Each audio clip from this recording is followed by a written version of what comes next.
চট্টগ্রাম ওয়াসা পয় নিষ্কাশন প্রকল্পের কাজ করছে নগরের চৌমোহনী, পাঠানটুলি ও আগ্রাবাদ সহ বিভিন্ন স্থানে। এসব এলাকায় টিন দিয়ে বাউন্ডারি করে সড়ক দখল করে রেখেছে ওয়াসা।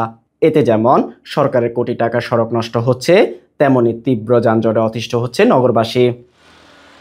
কিছু এলাকায় প্রকল্পের কাজ চলমান থাকলেও কাজের অগ্রগতি নেই বলে জানান স্থানীয়রা। গাড়ির যানজটে এখানে দাঁড়াতে পারে না, একটা গাড়ি এখানে ক্রসিং হতে পারে না। এখানে একটা বাচ্চা স্কুলে যেতে পারতেছে না। আজকে দীর্ঘ 2 বছর আমরা কষ্ট পাচ্ছি।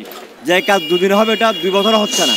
এদিকে যোগাযোগ সচল রাখতে নতুন 50টি সড়ক মেরামতের কাজ হাতে নিয়েছে চট্টগ্রাম সিটি মেয়র। যেখানে যেখানে তারা রাস্তার কাজ করছে সেটা দ্রুত কাজ করে ফেলার জন্য বলা হয়েছে এবং তাদেরকে আমরা একটা বিধিনিষেধের মধ্যে নিয়ে আসছি।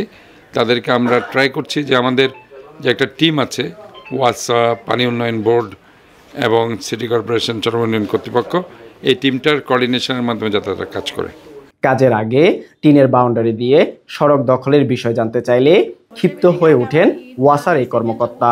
এই কাজটা তো এখন করছি, এখন তো দেওয়া যাবে না। কাজ এট এ টাইম তো সব জিনিস এট এ টাইম তো করা যায় না। এট এ টাইম সব কাজ কি করা যায়? আমরা যদি আমাদের একটা বিল্ডিং করি এট এ টাইম কি আমি কি সাতটা পর্যন্ত করে ফেলতে পারি? সিটি কর্পোরেশনের অনুমতি ছাড়া রাস্তা নষ্ট করার কোনো সুযোগ নেই বললেন ওয়াসা প্রকল্পের পরিচালক মোহাম্মদ আরিফুল ইসলাম। যে কোনো উন্নয়ন কাজ করতে গেলে অসুবিধা হবেই। আমাদের দায়িত্ব হলো জনগণের ভোগান্তিটা সর্বনিম্ন পর্যায়ে রেখে আমাদেরকে কাজগুলো কতটুকু আমরা কাজ করতে পারছি সেটাই হলো দেখার বিষয়। 200 কিলোমিটার সড়কের কাজ দ্রুত শেষ করে যানজটমুক্ত নগর দেওয়ার দাবি নগরবাসীর। হামিদুর রহমান তুষার, বৈশাখী সংবাদ, চট্টগ্রাম।